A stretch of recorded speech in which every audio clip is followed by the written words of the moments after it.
Welcome everybody. Well, Speedy for now. It's Hell in a Cell. And I'm your host FRJ from FRJ Productions. To kick off the night, we have the Cruiserweight title up for grabs. Bossmo gets his rematch clause. And we have a lot more action as well. That include the United States Intercontinental, Women's Tag Teams, Universal WWE Championships, all to be defended. Also, we have a special non-title match taking place as Ethan Black and Bruce Mitchell square off one-on-one. And all of that is going to be freaking amazing. So as we get Bossman and Derek, you know, we will see for the U.S. title Marco and AJ Robbins, Quest and Jackson Sakamoto, FRJ, opting to wait till TLC to get his rematch. The Boss and Hug take on Beauty and Death. Again, Bruce and Ethan one-on-one. Lars Sullivan, Drew McIntyre, and for the main event, it'll be none other than The Miz and Undertaker. Now, the women's tag teams in the main event for the WWE will be contested inside the Hell in a Cell match. So there's that to look forward to. Any of my characters got a match? Not on this one, but we will be streaming TLC after this is over with, so be looking forward to that, Lethal. So yeah, if you don't have a match on this one, then you'll more than likely have one on the next one. So again, just be ready for that. Alright, now that the introductions are going to take place, I'm going to go ahead and take a breather and let that, you know, set its course. Introducing the challenger from New York, weighing in at 205 pounds, the Boss, Moore.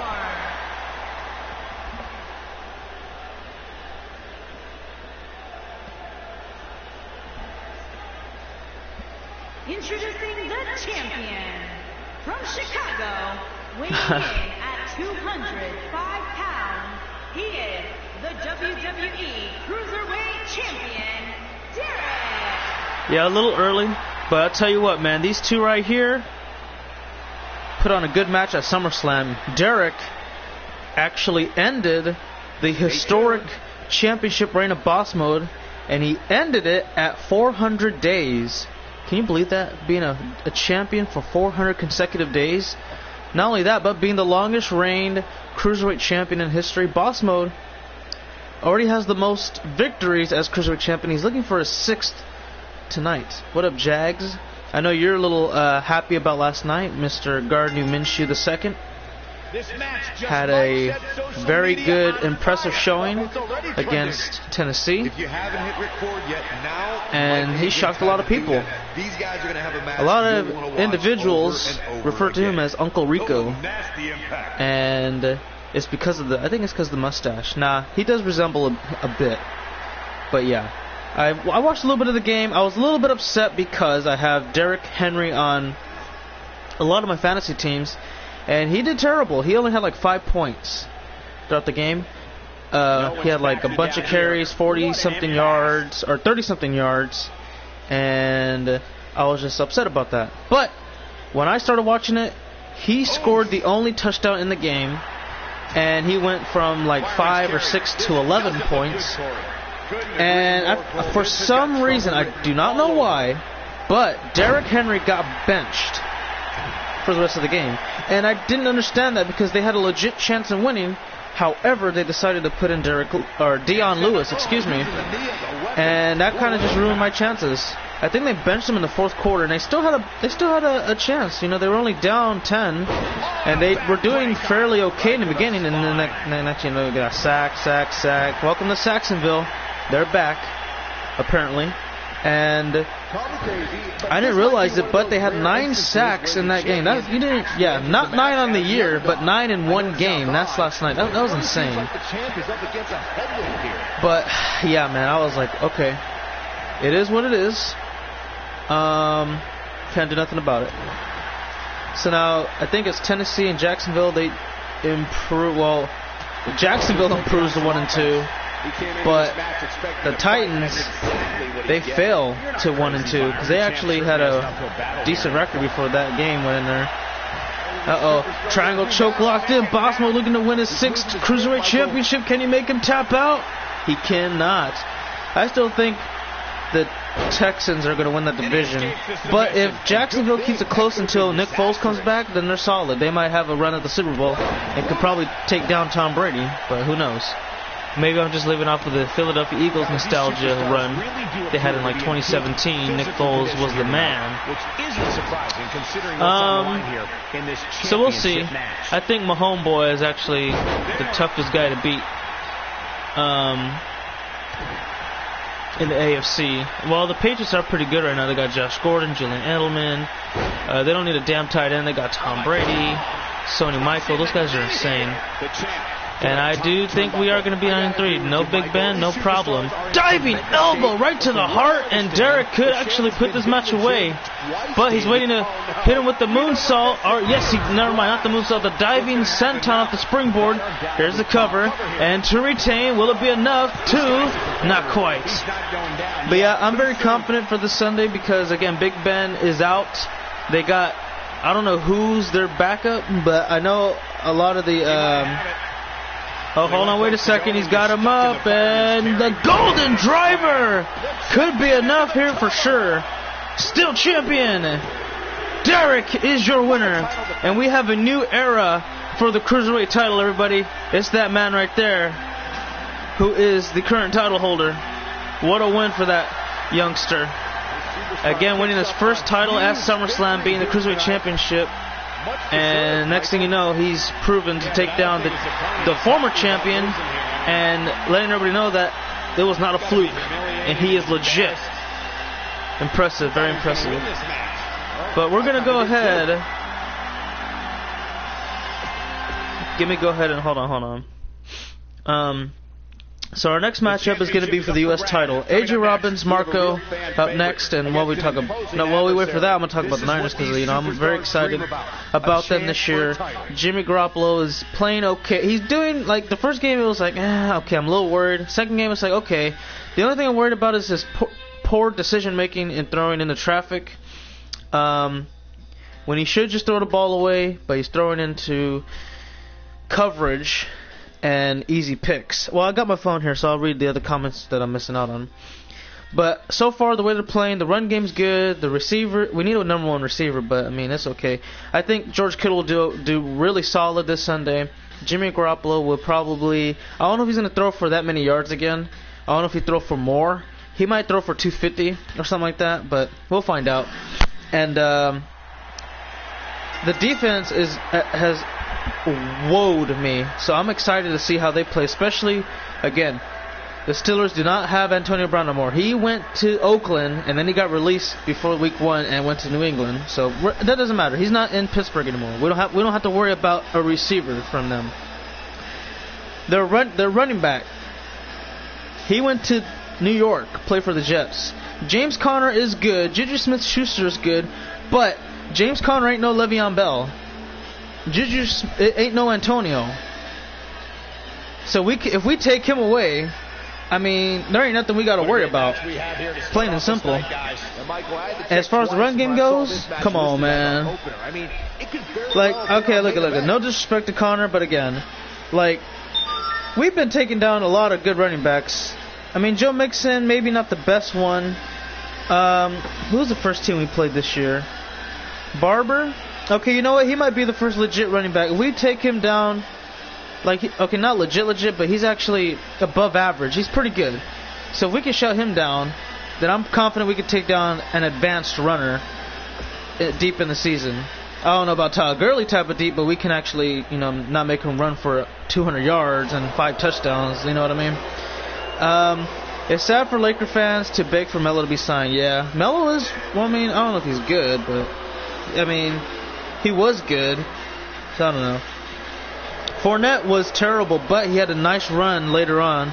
He was like negative 8 yards, ran for 69, and then he had a couple of more positive gains. It was pretty good. Chiefs and Ravens should be good too. I think the Chiefs are going to give the Ravens their first loss, and we're gonna legitly see what Lamar Jackson's made of, and see if, when he got brought in and people were talking about him being a running back, I'm like, nah, let him be a quarterback.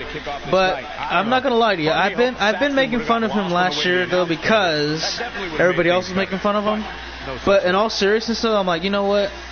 I'm actually hoping he does become successful at the QB position. We'll see what he's made of this Sunday when he takes on the Chiefs, because again, that might be a shootout and you're going to have to put up some real points. You're not playing the Dolphins, you're not playing any more bums. You're going up against a contender, a Super Bowl contender, man. You predicted the 49ers to be first in the West. Woo! Hey, we're first right now on a technicality, which is... How are we first place? I have no idea. But we're first place.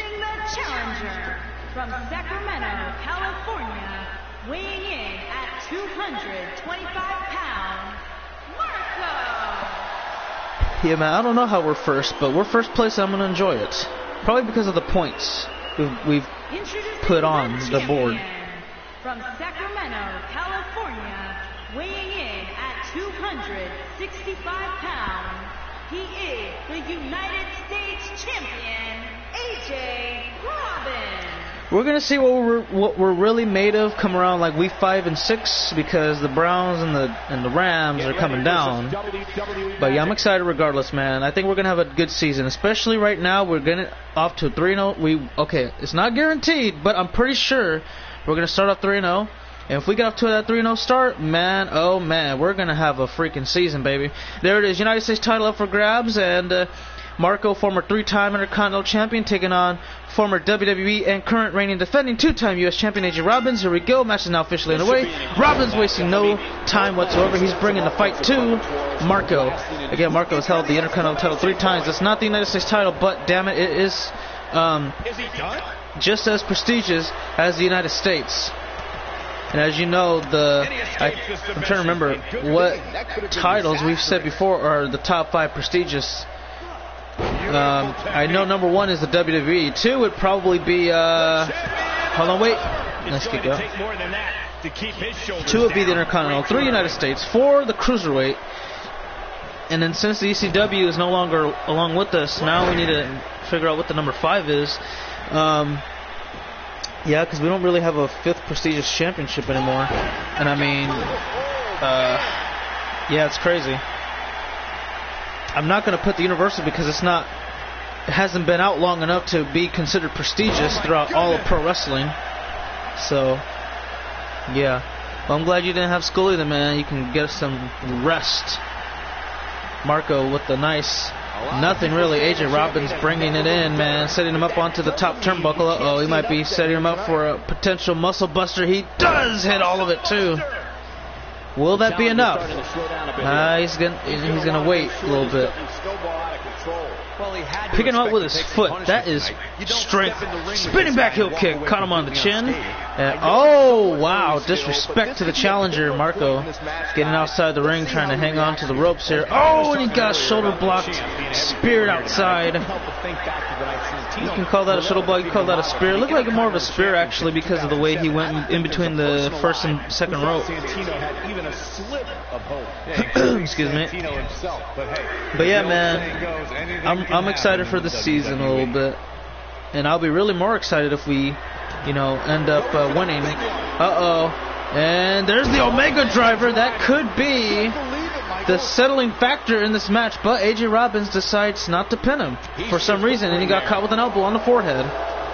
Marco dumps him on the outside. He's hanging. Well, he ain't hanging nowhere. He just got tossed like nothing. I'm going to put my phone aside for a minute because we don't have any comments popping up, so that's pretty cool-ish. We can focus on what's going on the outside as AJ bringing the heat. Look at the... Oh, man! That is freaking awesome, dude. Up on his shoulders. And look at that. Snake eyes off the apron. Roughest part of the ring, man. You do not want any of those kind of problems at all. Count of 6, and oh, what a shot from Marco. Dumping back in the ring, realizes champion's advantage is intact. AJ rolls aside. Whoa. This is how he beat Ethan last time with the sharpshooter locked in. Is he going to make him tap out? Marco, he's trying to hang in there. He's tapping out. It's over with. And AJ Robbins is still United States champion. Whoa, man. I don't know who's going to be able to take down that man, AJ Robbins, but I said in the past that I think AJ Robbins could be one of the most dominant U.S. champions ever. And the first time around, it wasn't that long, but hey, we'll see. Because right now, it's going to be crazy. And this is how he ended it. And look at that right there. Ready? Tap out victory. Beating a former 3-time Intercontinental champion. Here is your winner. Excuse me. Still the United States champion, AJ Robbins. And AJ Robbins will look forward to his next opponent. Who will that be? We'll find out in the upcoming pay-per-view, which is TLC. Until then, enjoy the reign.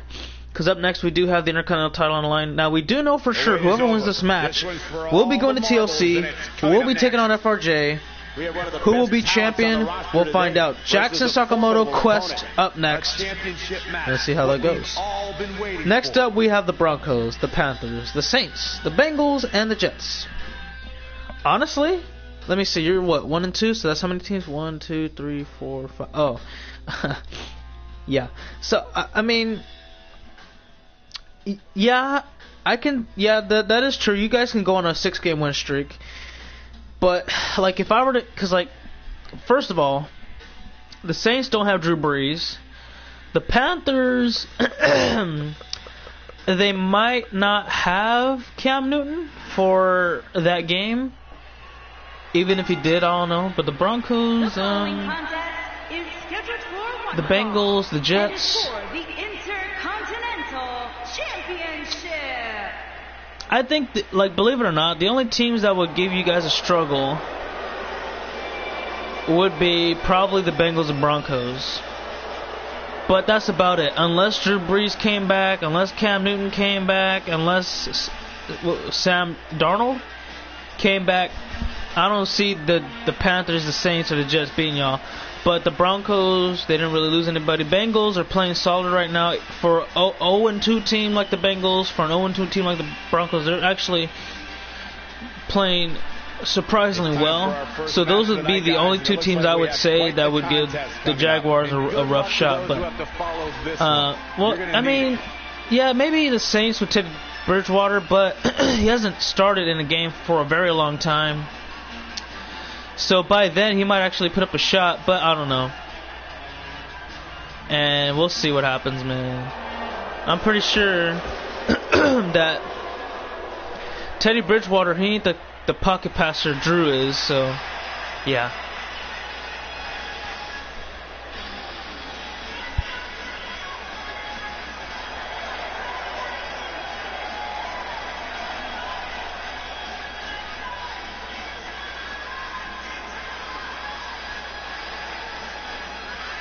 And here he is, the 4-time Intercontinental Champion. Quest is here. And it's going to be a good one. Will Jackson Sakamoto be able to knock off the King of Hearts? Or will the Plague fall victim to a Dream Shock DDT? Maybe a GTS? We'll find out soon enough. Yeah, that's what I'm saying. With or without Cam, like, with Cam, they got a better shot right now. I don't think they do. Because I think he hurt himself or something like that. So, we'll see. We'll see. There's a couple of good games taking place Sunday. Thursday was a bust, man. I thought it was going to be better than that, but no, not even close.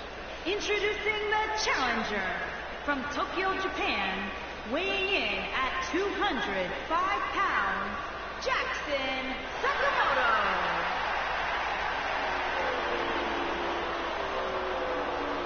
Introducing the champion from Chroma City, weighing in at 220 pounds, he is the Intercontinental Champion, Q West. Was that the year he won MVP? Because if it was, then yeah, it was a fluke. Because, come on, man. Don't even think about going anywhere.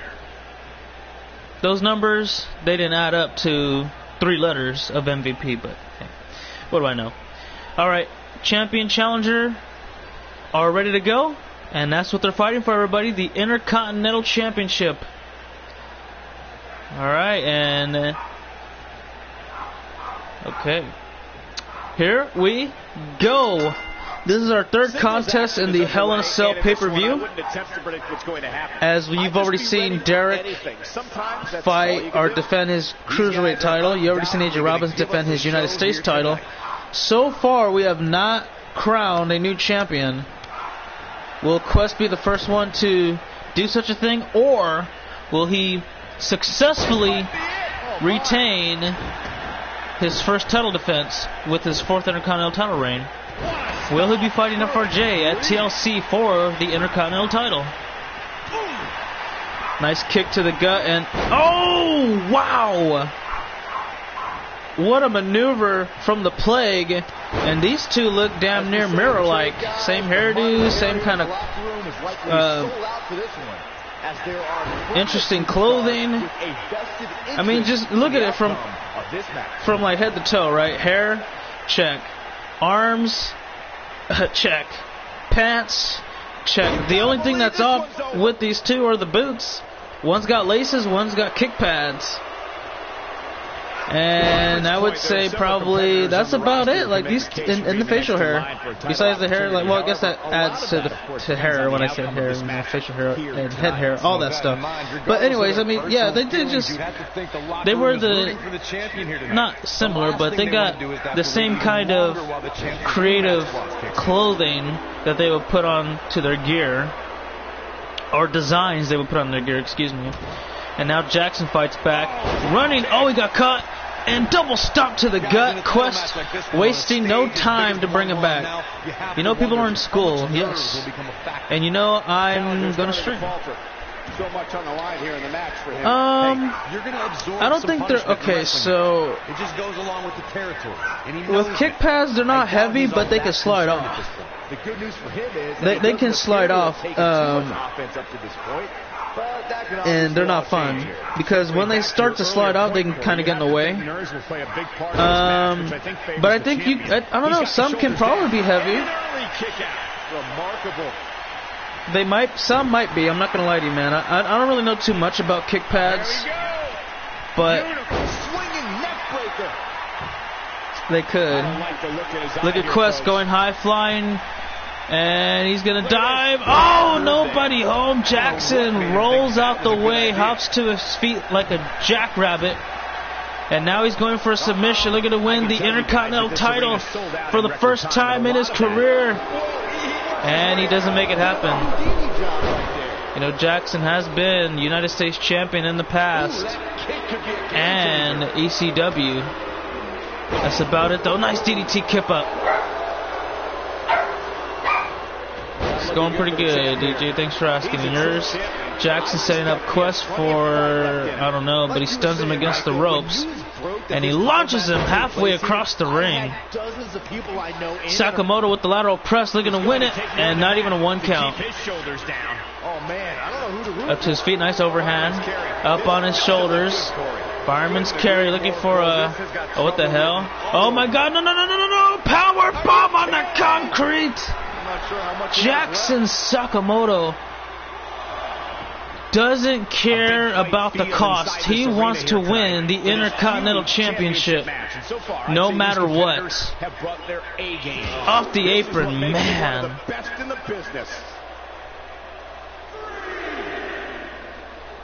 I bet they did, Jay, or Noah.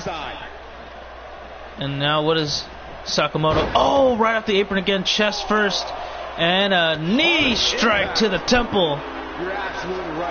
Count of 5 breaks it up. Dragging away from the ropes. Jackson may have believed this match is finished, and he only gets a 1 count. After all of that, he can only strike 1. Nice jawbreaker from Quest. Running at him. Oh, in the air. Karana. Excuse me, everybody, but Quest looks like he's got something in mind. Not sure what it is, but it could be dangerous. Uh-oh. Here it comes. It's the Dream Shock DDT. Got all of it, too. Drag away from the ropes, looking to finish it off here to retain the title. 1, 2, and a near fall. Quest can't believe it. I know I can. Like, come on, man. Jackson ain't no slouch. Oh, and a headbutt. Ducks underneath. Oh, he got caught with a clothesline. And the champion may be looking to put this match away once more as he... Oh, hold on, wait a second. He dumps it to the corner. And there's a back elbow to the heart. On the bottom rope, he's doing a 450 splash. No cover, but he's setting him up for the game winner. He's calling game. Oh, counter DDT from the challenger. Here it comes. He's got Uh-oh. This can't be good. Sakamoto is sizing up. He's measuring. He's got it locked in. The death grip is not locked in all the way. Quest gets out of it. Dumps him to the corner. Bottom left on your screen. Oh. And there it is. Another elbow strike to the heart and another 450 splash off the bottom rope. Dreams are fading quickly.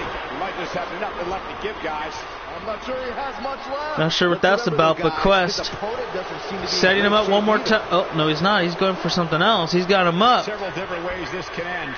And he's going for I think he's going for a power bomb. Oh, but never mind. His back gave out. Quest's back gave out on him. He's had a lot of back problems in the past. And tonight, multiple kicks to the head. I don't know what kind of I don't think there's any topics we need to talk about. Hooks the leg. Quest will not retain, only a 1 count. He needs to change something fast, guys. Nobody controls the pace of a match. And a back elbow right to the forehead. Jackson ducks underneath. What the hell is this? Oh, what a slam. Here we go. And this can't be good here. He's going for a submission. And it's locked in. Look at this. It's a modified Boston Crab. Is he going to tap? No, he's not. He escapes. Wow, he escapes it. He's just got no quit in him here tonight, Cole. Oh, he's got the death grip. He walked right into the death grip. It's locked in this time. 100% locked in.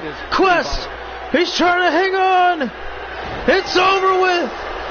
And we have a new Intercontinental Champion.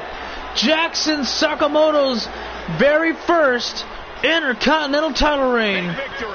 And that would make him a production Grand Slam champion. Very, very impressive. What a win for that man right there. Wow. Great contest. And hold on, wait a second. Jackson Sakamoto does not look to be done just yet. He's bringing the assault to Quest as he launches him right off the apron. This does not, oh my lord, look at that. Oh, right into the steel steps. And guys, as that's getting all sorted up, we're going to go on to our mid-match here, as it's a Hell in a Cell tag team match for the Women's Tag Team Championships. Up next, Bayley and Sasha, Boston Hug, take on Caitlyn and Jalissa, Beauty and Death. I have a question. Why I'm guessing every show you're doing lately is all pay-per-views?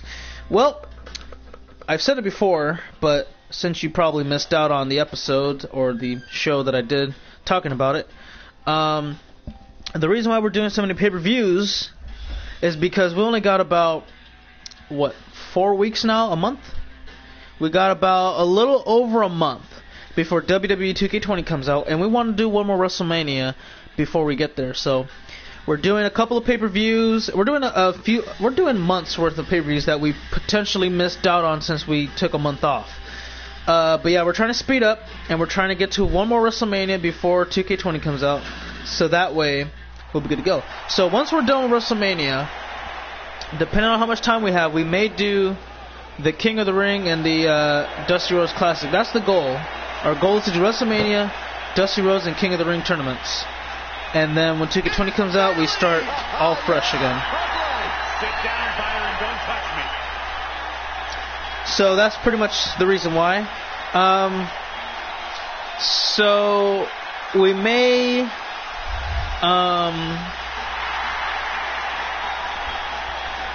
what will be the word for it? We may kind of slow down around I think the Royal Rumble will be our last pay-per-view we do consecutively, and then from February's month we'll slow it down. It seems to me that these superstars want nothing more than to get their hands on one another. Yeah, we're trying to speed it up. I think she is considered a heel in real life, and I think Charlotte turned face. So there's that. But yeah, Bayley and Sasha are heels. I think Bayley needs some new music, so hopefully that, like, I wouldn't even mind if they kept her old theme song, but turned it like kind of demonic. Like, you remember how they did Neville's?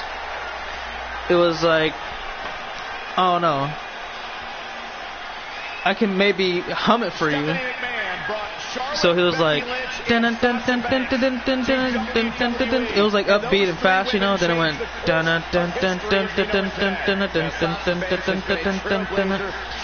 I mean, it was pretty. It was a good idea. I mean, yeah, it was a pretty good idea. It was solid.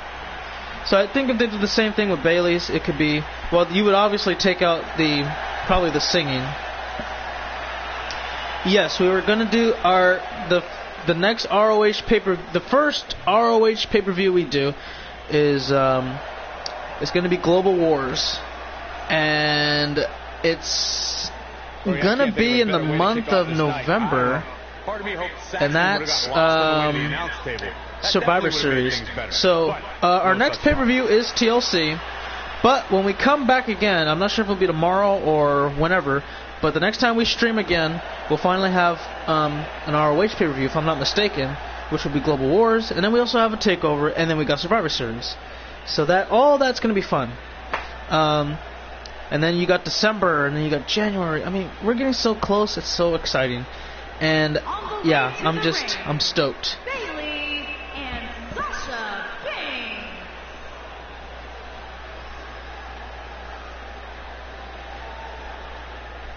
And their opponents, they are the Women's Tag Team Champions, Caitlin Carter and Jane Bourne. And there you go. Introductions are out of the way. Now, as they have their titles be presented to the WWE Universe and the producers on the stream, that Hell in a Cell cage is going to be lowered in just a moment, so that these 4 individuals, or 5 I should say, because the referee's in there, will be locked in there. This is locked in, man. You ain't got nowhere to go, and that's about it. Ain't no running, ain't no hiding, and that's all you need to know. Caitlyn going after Sasha, Jalissa getting caught up, entangled with Bayley, and yeah, Beauty and Death, the tag champions, are not looking too hot right now. I gotta tell you, man, it ain't gonna be pretty for the champions if they cannot get anything going anytime soon. Oh, and Bayley launching her body weight at Jalissa. Oh, there's a nice strike there, and look at this. Submission locked in, but Caitlyn breaks it up. Knife edge chop from Sasha, and a forward elbow, and a slap, and a kick to the leg. And that one got blocked. Here comes Caitlyn. Oh, on a somersault clothesline. And again, you have nowhere to go. You are trapped in that cage. All 4 corners, there is a wall to make sure you do not go 5 feet away from the ring. And that's about it. You got nowhere to go. And Caitlyn fights out of it. Submission locked in. Oh, man. Oh, never mind. I thought it was a submission locked in. I was mistaken, though. Beauty and Death are in control. We only have one more Hell in a Cell match. That's the main event between Miz and Taker for the WWE title. Nice running knee to Bayley. And Caitlyn with a stiff kick to the back of Sasha. Up to her feet, and here comes Sasha with a knee to the heart of Caitlyn. There's a forearm, followed by another, and another, and another, keeping it going. Dump outside the ring, hanging in there. Bring her back in. And look at that. Look at this wonderful beauty. Oh, neck breaker. And I gotta say, this ain't looking too pretty for Bayley and Caitlyn. They are on the defense. Another knife edge chop, and oh, look at this. Beauty and Death completely take over for a moment before Bailey makes it 50-50. Nope, Jalissa stays in there. Showing some quickness there. Oh, and a German suplex. Sasha going after Caitlyn, looking for a running bulldog, hits it. And look at Jalissa just stomping away at the one half of the challengers. Sasha doing her thing. She'll need to find a way back on the offensive if she wants to be successful here in this headlock. Tag team match. And looking for another neck breaker. Oh man, kip up right to Caitlyn. She ate that neck breaker like it was nothing. Luthez press. Jalissa setting up Bailey. This does not look good for the challenger. Oh, and a cartwheel Pele kick. Bankrupt. I think this is the beginning of the end, Michael. And I don't know who's going to hit first. Nice and Shining Wizard from Sasha. Sasha Banks does not cover her. Nice. Oh, German got countered. She landed on her feet. There's a gut shot. There's a right hand. Uh-oh. Uh-oh. Locked in. Coquina clutch. Coquina clutch is locked in. Are we going to see a tap? No. Bailey escapes, but look at she turns it into a pin. New champions. Not going to happen. Barely had time to begin a count there. Sasha Banks trying to set up Caitlyn for the bank statement, but she counters and escapes. Straight jacket. Oh, that did not pay out for her. Comeback attempt from the huggable one. Oh man, here we go. Get out of her way. And a back elbow to Sasha. And a clothesline saving her partner. She's got something in mind. Jalissa with a clothesline. Comeback of her own. And Bailey will not allow herself to be succumbed to whatever Caitlyn had in mind.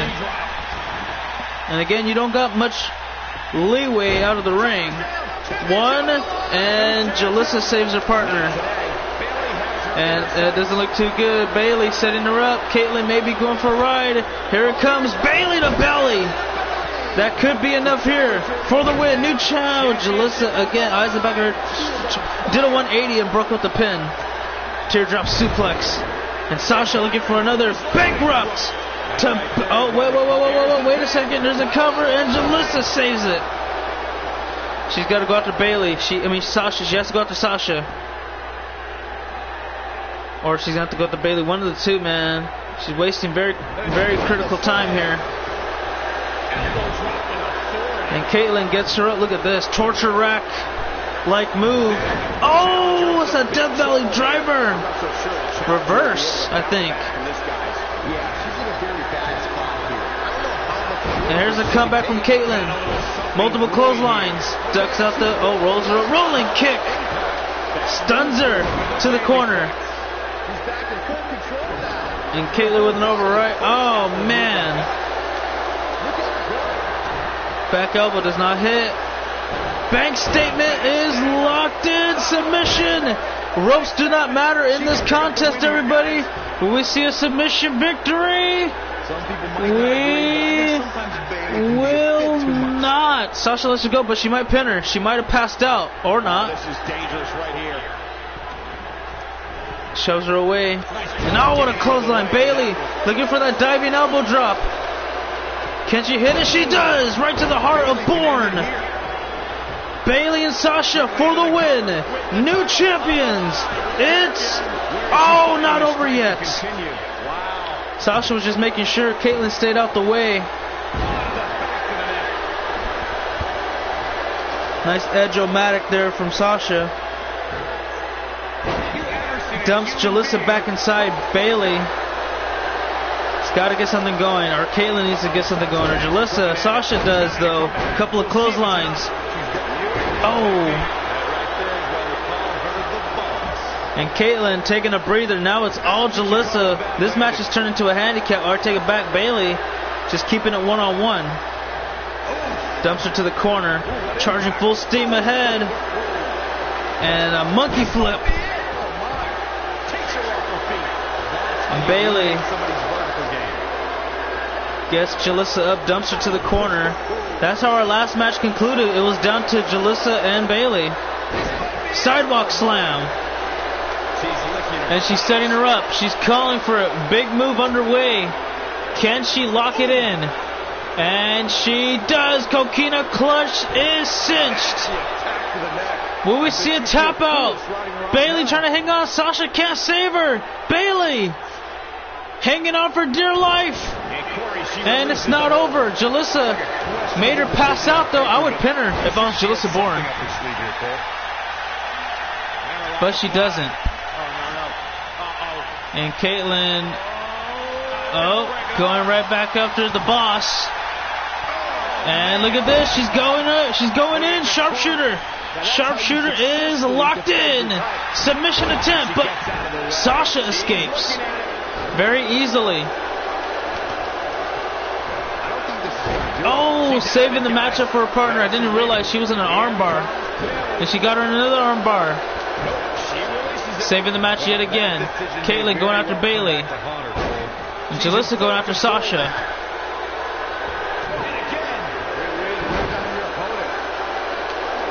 Oh man, Bayley's going for a ride. Look at this. Look at the strength of Carter.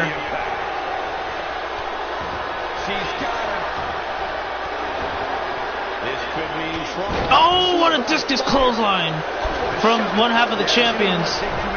And Sasha, I don't know what she went for there, but Jalissa escapes. And it's going back and forth, counter for counter. Rolls her up. Backs away, super kick. On the money for the win. Still champions. It's over. And just like that, Beauty and Death are still your women's tag team champions. What a contest between the four athletes, as they did not disappoint whatsoever. But man, we saw submission after submission. We saw a Bayley to belly, a diving elbow. We saw the coquina clutch not once but twice. That super kick after the roll-up. The sharpshooter. The bank statement.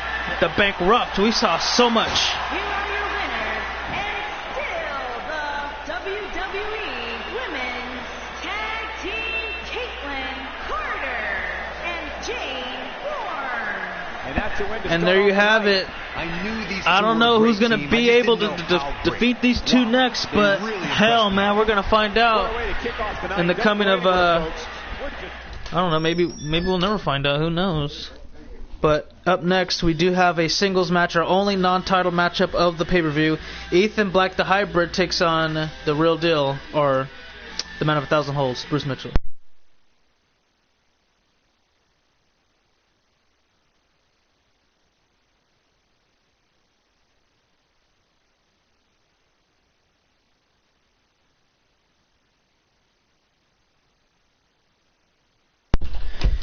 So there you have it, everybody.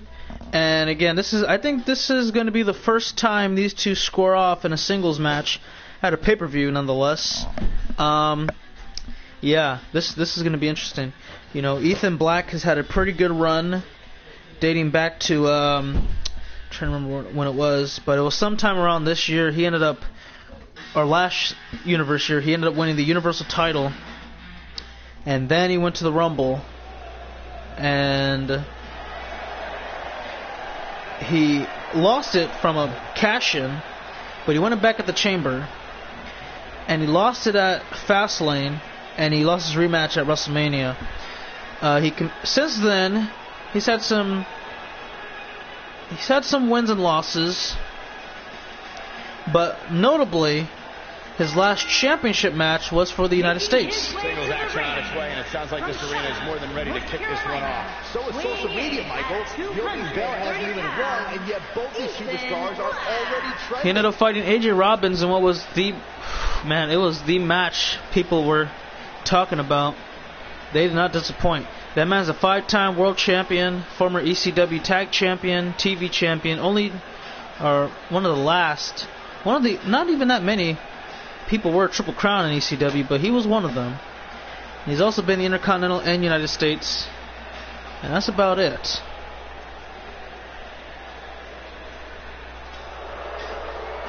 His opponent has a little bit more accomplishments in almost every department.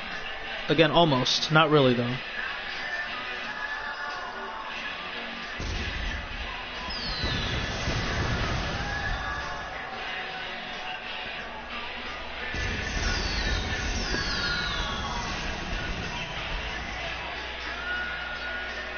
And his opponent, residing in Hollywood, California, weighing in at 225 pounds, the man of 1,000 holds, Bruce Mitchell.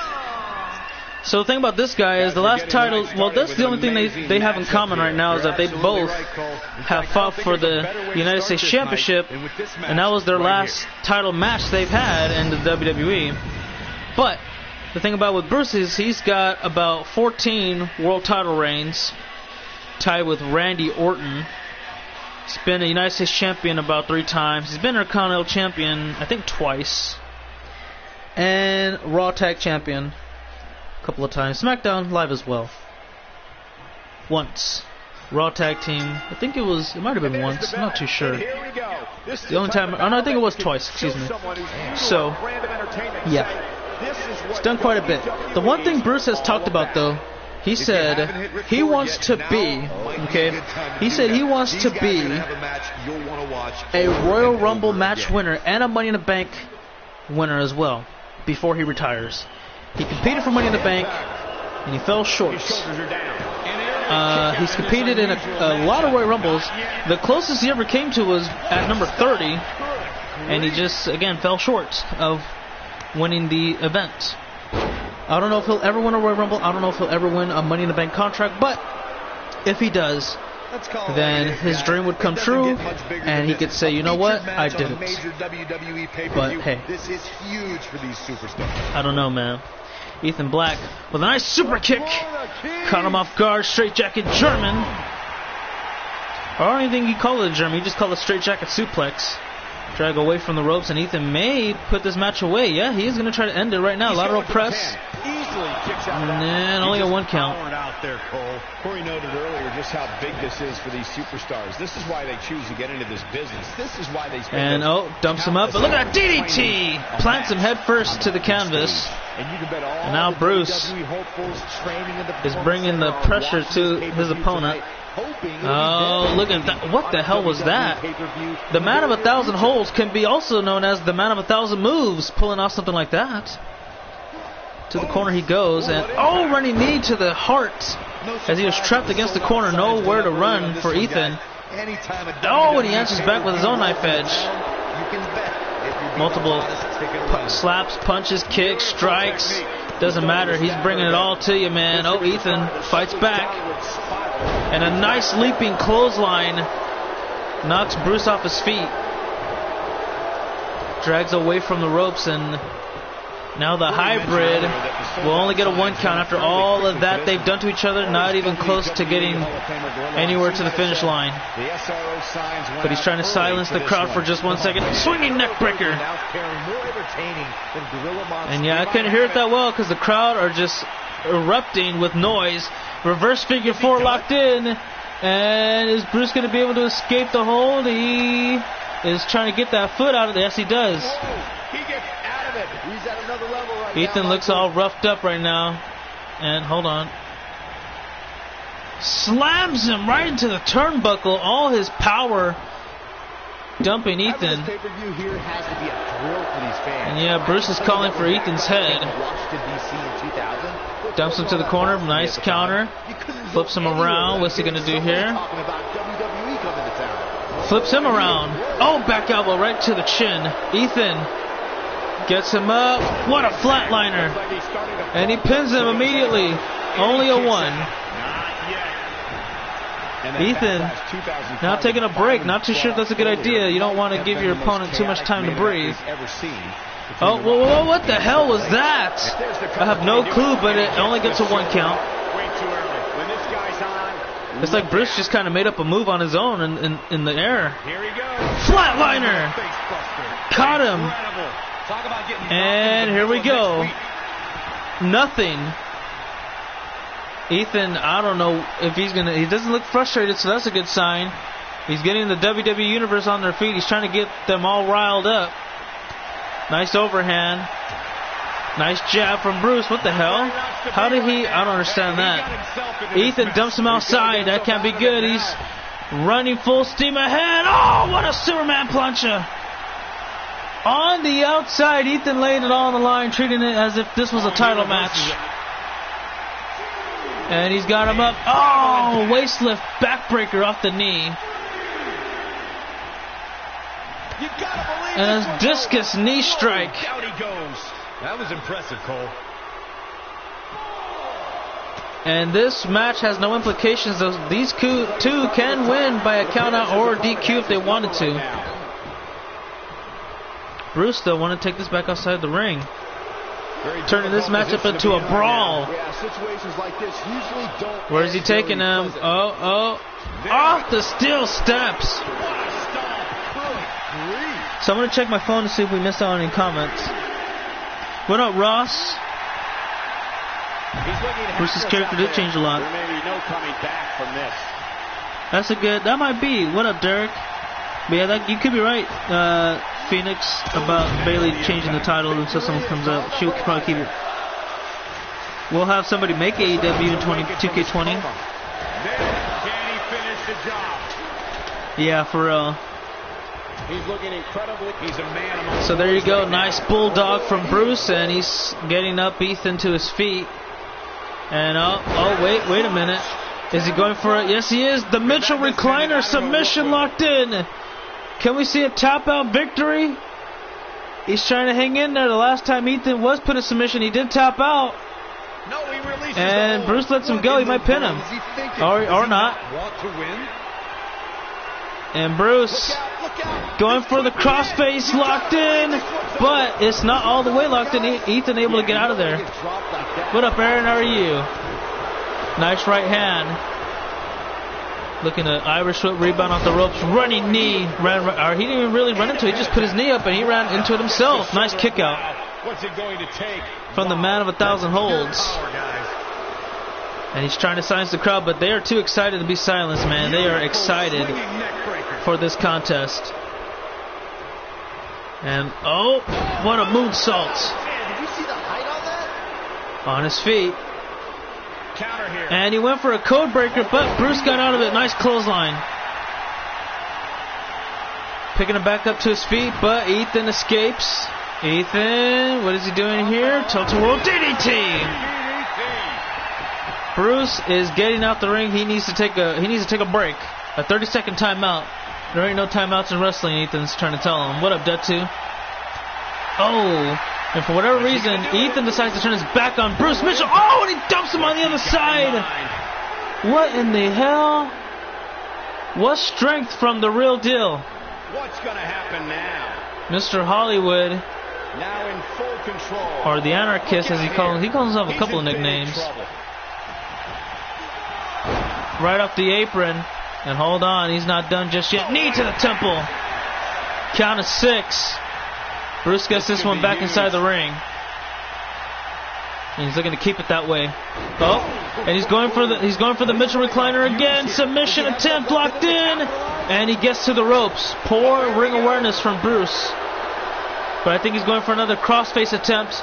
And he does. He gets it locked in, but he might be too close to the ropes again. He is. But Bruce feels like he may have gone enough of it, too. 2. Oh, near fall. Yeah, Bruce has poor ring awareness. If he had got him away from the ropes, this match would have been over. Ethan Black would have tapped out. There would have been no way he hung on long enough. But again, the poor ring awareness from Bruce Mitchell may have cost him the match. Ethan fights back, European uppercut. Ethan charges with the code breaker. He got it. And he's going for double whammy. In position. He's got him up. Block drive. No immediate pinfall attempt, but now he does. Hooks the leg. Is it over? He got him. Ethan Black is your winner. What a matchup between these two. They did not disappoint to put on a show for the WWE Universe. And Ethan Black raising his arm in victory. Bruce Mitchell might need some medical attention, man. He kind of landed weirdly on his neck. Oh, hold on, wait a second. I don't think Ethan Black has done it. Ethan Black continuing to take down and assault his victim of the night. And wow, Ethan Black. I don't even know what to call that, man. That was like a sore winner right there. There was no reason to do that whatsoever, man. That's uncalled for. But we're gonna have to move on, guys, while the referee restores order, because up next it's time for the WWE Universal Championship to be put on the line. Drew McIntyre takes on Lars Sullivan. The Freak takes on the Scottish Terminator up next. And that's right now, actually.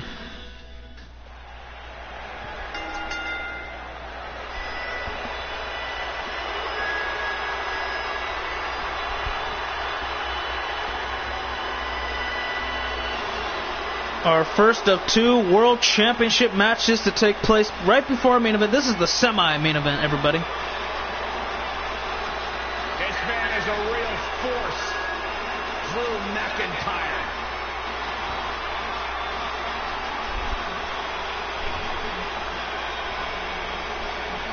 Hill Ethan, yes. We don't know why he would turn, but he did. For whatever reason, we may not know.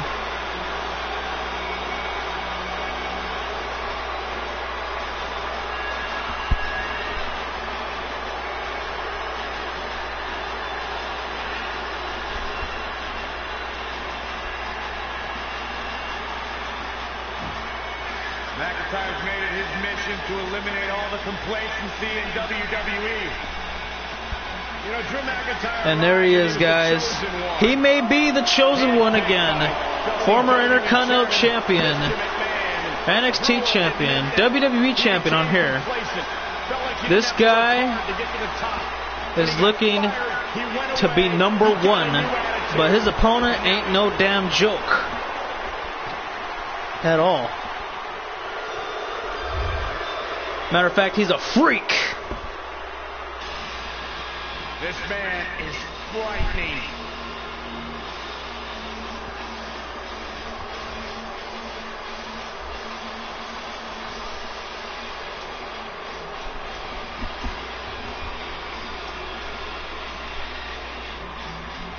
Freakishly powerful. Lars Sullivan, everybody, the WWE Universal Champion, had taken down the likes of Brian Israel not once but twice, and if that wasn't enough, he took out Bobby Lashley as well.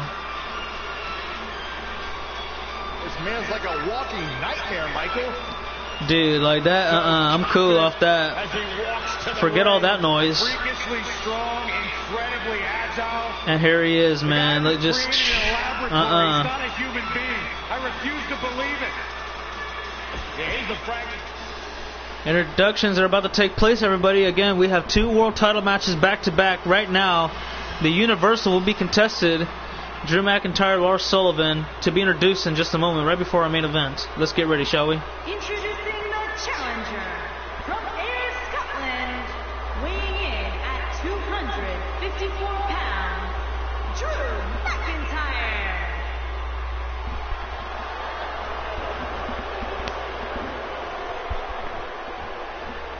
Introducing the champion from the Rocky Mountains, weighing in at 303 pounds, he is the WWE Universal Champion, Lars Sullivan. Drew McIntyre looking to win his third World Championship. He is a former two-time WWE Champion. Lars looking to keep on to his very first Universal title reign, You better apologize.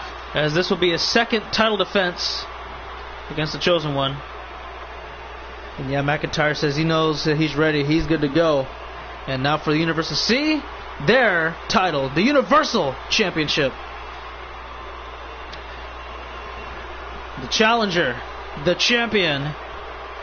Here we go. Match is now officially in the way, and Lars, wasting no time, rushing after Drew with a clothesline, and he picks him up like it's nothing by his head. That's a lot of weight to throw around, but Drew will not be overpowered for all the duration of this contest. He will actually put on a fight with you. And now he gets on top of the champion, multiple left hands to the skull of Lars, and a kick right to the gut for good measure. Picking him back up on his feet, but Lars able to counter. Arm drag away from him. Overhand right to the back of the head. Dragging away from the ropes. And there's a kick right to the left bicep of McIntyre. Multiple lefts again. This time it's Drew receiving end of the assault. Cover, and only a 1 count. Yeah, Drew is not going to be put down that easily. Sorry, Lars, if you thought anything otherwise. McIntyre trying to get up to his feet, but he can't. McIntyre put on some of the greatest matches we've seen. He's fought some of the most toughest bastards on the planet, such as, I mean, the top 2 that come to mind are Brutus and Undertaker. And Lars, he's going to take on no prisoners. He took on some tough guys too. Think about Lucas and Lee J. Mackey, for that matter. Lateral press, 1, 2, not enough yet. McIntyre needs to figure something out, and quick, otherwise this match may be coming to an end sooner rather than later. Oh, look at this. He's got a submission locked in. McIntyre struggling. He needs to get the hell out of there. Oh, wait, he's getting to his feet. He's fighting out of it. Right hand to the stomach. Not once, but twice. Gets through. And oh, what the hell? Ran right into Lars, but nothing happened. Uppercut. And oh, finally, McIntyre showing off his strength as he dumps Lars to the other side of the ring, but it didn't last too long as Sullivan gets back into the match. Sullivan climbing up top. Oh, Drew gets to his feet, and he misses. Lars missed the cross body. He went for a diving cross body, but it was too far. And McIntyre cannot get anything. Oh, yes, he does. Oh, and he dumps him outside. This is going to turn into a brawl, but McIntyre needs to remember, well, I think he does know, this is a champion's advantage matchup for Lars in his favor. Multiple kicks right to the chest, and the challenger looks to be stunned. What a clothesline. Count of 5, and up onto his shoulder, and this doesn't look too good. Lars may not care because he is champion. He can win this match by a count or lose if he wanted to. It doesn't matter to him. But look at that, McIntyre baited him in. Says, not today, pal. There's an overhand. There's a right hand, does not connect. Lars hits a right of his own. Uh-oh, he's got him up. Freak accident! Still champion. It's got to be over. 1, 2, and it's no! Not yet. I hope it is, man. That would be a good catching finisher. But Lars Sullivan, everybody, is unbelievable. I don't know how he was able to not put this match away. Lars he's not taking his time. He's going to dissect the challenger at any means necessary. Oh, and a shoulder block takedown. McIntyre has the champion. Oh, what a headbutt. Cover him, Drew, cover him. We may have a new champion. A hell of a cell. Only a 1. McIntyre has a hard head, too, dude. I don't know how in the world he got out of that. But yeah, that would be cool if it is. Let me see if I miss any comments. Nope, they're not. Lars dumps into the corner, flips him around, and he's oh my goodness, he chucked him all the way to the other side. Dude, that is insane. In position, he's got him up, and a power bomb. What the hell? Who? Johnny Gargano? What is he doing out here? What is Johnny Gargano doing out here, guys? Oh, he's in the ring! Whatever the hell he's doing, he's got him up! And McIntyre looks to steal one! McIntyre with an assist from Johnny Gargano. No way. You gotta be kidding. Oh, and he kicks out. Johnny Gargano almost robbed the Universal Champion. McIntyre gets caught. Wow, man. And Lars Sullivan looks to put this match away. Can he do it? He's got him up. Freak accident. That should all but do it, folks. And it's over. Oh, it's not. Are you kidding me? McIntyre kicks out of a second freak accident. This is unbelievable. No freaking way, dude. Oh, look at this. McIntyre fights back. McIntyre gets out of the hold. McIntyre turns him around. Russian leg sweep. And Drew McIntyre gets the champion up. Dumps him halfway across the ring. And he's setting him up. He's calling for it. Drew McIntyre, no freaking way, dude. No freaking way. He's setting him up. He's got him in future shock DDT. Center of the ring. New champion. No, it's not over yet. Dude, McIntyre's won countless titles with that very maneuver. But not tonight. No freaking way, dude. This is insane. How in the world is this possible? I have no damn bloody clue. Oh, and Lars again. Try to get something going, but it does not hit. Back to his feet. And a headbutt from McIntyre. And you can see the fatigue on Drew's face. Wear and tear. Up on his feet. Knife edge chop. And a clothesline lays him out. Drag away from the ropes. Lateral press. Looking to win the title, his third world championship, but only a 2 count. And McIntyre's got to figure out what in the world is it going to take to beat this guy. Oh, he might have figured it out, everybody. He might have figured it out. Here he comes. He's tuning it up. He's got him in position, measuring. Claymore does not hit. Lars sidestepped out of the way. And he ran into a knee chop block. And McIntyre rolls out the ring. Referee's out. Anything can happen. Lars looking to fly on the outside. Diving crossbody. But guess what? Nobody was home. And McIntyre gets into the ring. Dumps him to the corner. Bottom left. Oh, running elbow. Or forward forearm, I should say. Rebound off the ropes. And a nice belly to belly. Lateral press. 1, 2. Is it? Nah, nope, not yet. McIntyre, if he had planted that Claymore kick, this match would have been history. We would have crowned a new champion. Sit out powerbomb. No pin attempt to follow through, though. For whatever reason. And there's a knee right in the back of the head. And his forehead hit the canvas, too. He is our Ron Simmons, ain't he? Up on his shoulders. Oh, look at this. Going for white noise. He got all the white noise. Cover him. Hurry up, Drew. You got it. This is your opportunity. History in the making. 1, 2. No way. Drew doesn't want to be the chosen one anymore. He wants to be number 1.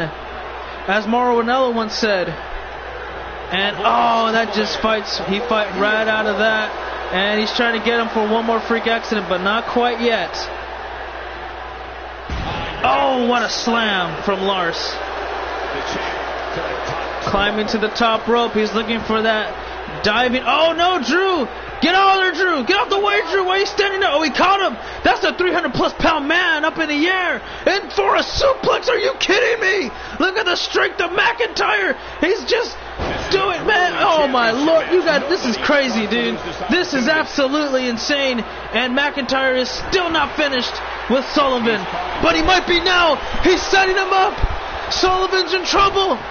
He's got him for future shock DDT. That's got to be it. History new champion Drew McIntyre pulls it off. 3-time world champion Drew McIntyre. What a match. And you could probably say yes, you got to give the assist to Johnny Gargano earlier in the match, but the rest was just about even after that freak accident. McIntyre found a way to get back into the matchup and not hit just one, but two future shock DDTs. No claymores needed for this contest. And I want to see that ending one more time. That was the turning point here as he finally got back into rhythm, and offense was just pure relentless. Man, oh man, hey, McIntyre has done it once again. And the new WWE Universal Champion, Drew McIntyre. Three-time world champion, his first Universal, but the previous two were WWE. However, again, his first Universal, and he's looking to make some damn noise as champion. Congratulations to Drew McIntyre. But everybody, we're going to move forward here. We're going to move on to our next and final matchup of the night. It's going to be a Hell in a Cell match for your main event. It is going to be The Miz and The Undertaker for the WWE Championship. One of these two men, well, maybe if Undertaker wins, The Miz is done. He would be out of his rematch clauses, and Undertaker will have only one other guy to look forward to, and that man being none other than Brutus himself. You know, Brutus is trying to get that win over Undertaker. He fell twice so far. Hell in a Cell match, and it's for the WWE Championship.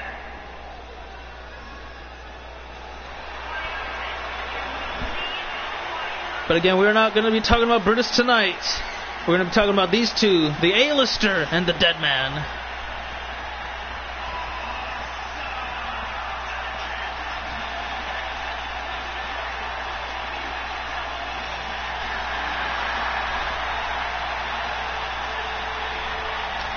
They are going to be placed in the Devil's favorite playground.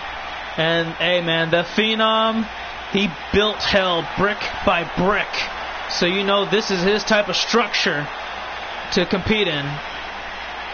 And, man, oh, man, I do not want to be a part of that.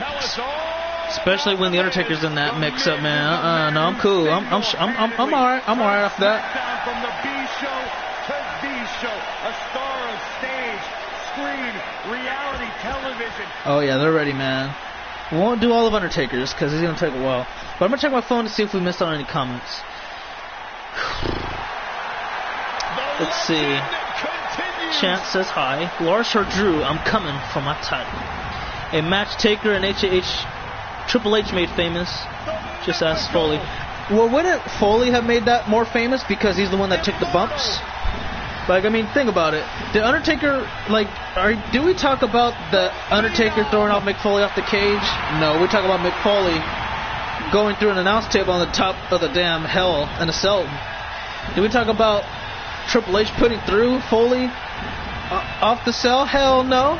We talk about Foley going through that damn thing and breaking the ring in the process. He almost died. Like, that's crazy, dude. Like, yeah, man, Foley, I mean, if you want to say, like, they won or whatever, yeah, sure, they made it famous, but, man, Foley is that guy who made people say, you know what, this is too crazy, man, I don't, no. I don't want to see somebody get hurt like that, like, no, I'm cool.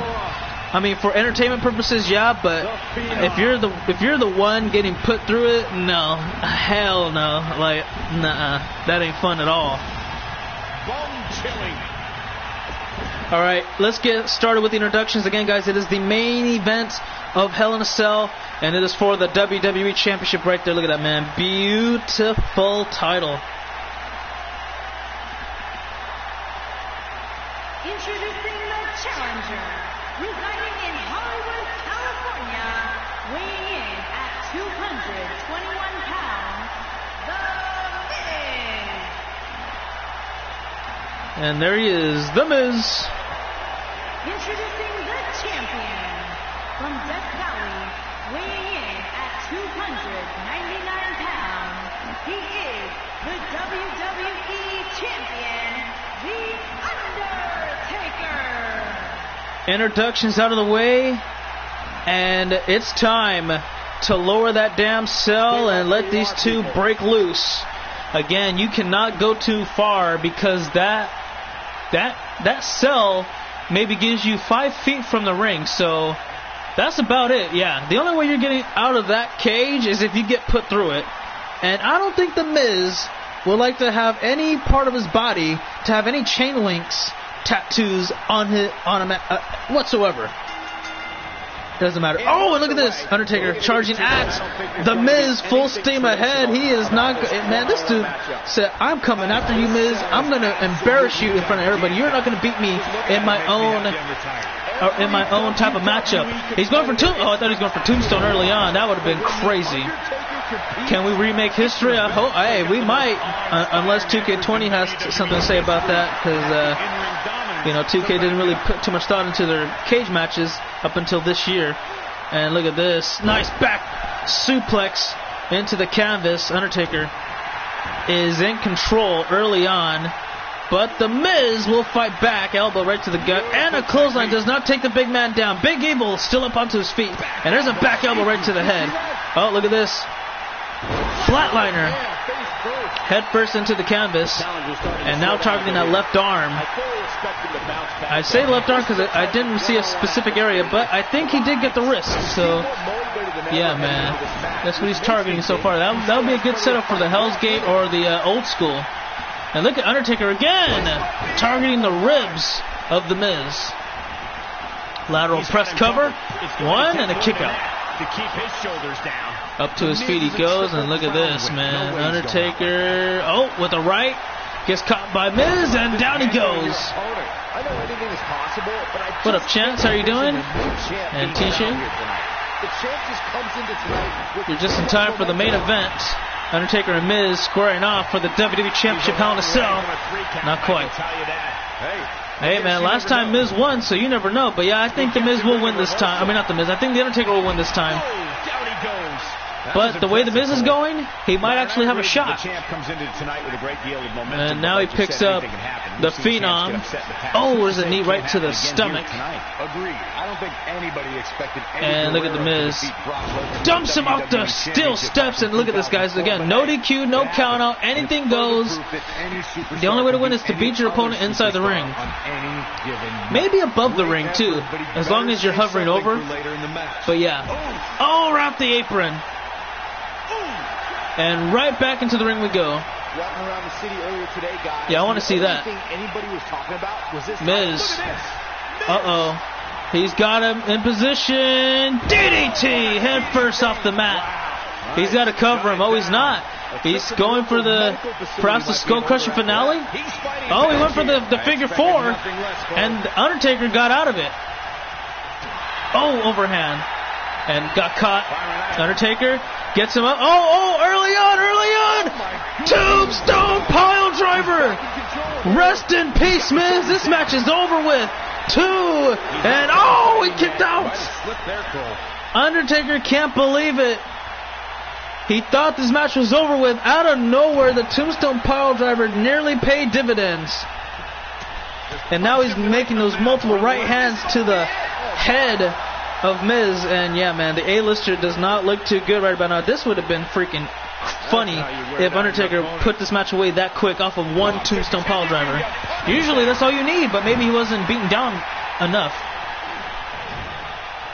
To the corner he goes, and look at the Undertaker setting him up onto the top. Oh man, the Tree of Woe is not where you want to be, especially when you got a 7-footer thrusting his foot into your throat. What a right hand and a back suplex. Undertaker gets caught with right to the eyes, and again legal, no DQ. That is 100% allowed in this matchup. Undertaker uncharacteristically getting a little breather outside the ring. And he realizes he's getting taunted by The Miz, and that pisses him off. DDT of his own! Oh, and he says, I can taunt too, big man. I can taunt too. The former 2-time world champion Miz is not in a good spot right now. Oh, and a splash! He's not done. Snake Eyes. Top it off. Big boot. And a little bonus. Leg drop. Comeback complete. And the champion, he gets rolled up. Rolled up here, one! And that's all he gets. Can you imagine if Undertaker lost like that? That would have been embarrassing for the WWE champion.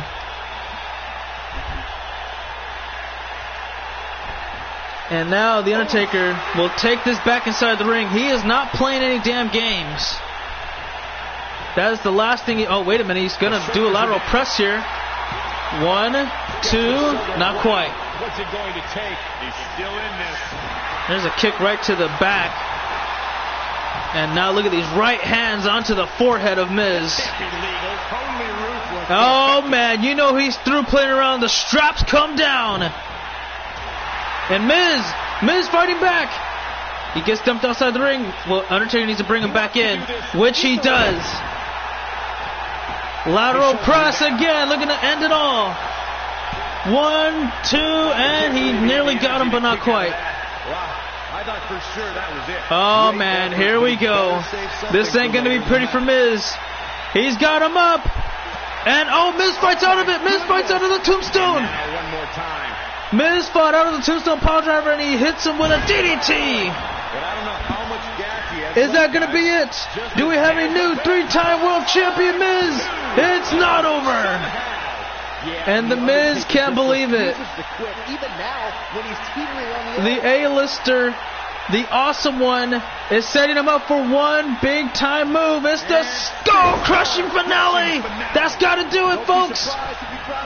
That's it. 3-time WWE champion, The Miz, has done it once again. Wow. I don't know how in the world is that even possible, but dude, The Miz does it again.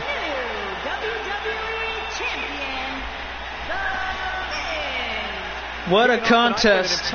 These three, or two, excuse me, did not, I don't even know what to say, man. If the Undertaker hits that tombstone, this match is history. But it's, again, that didn't happen, and this is where we're at.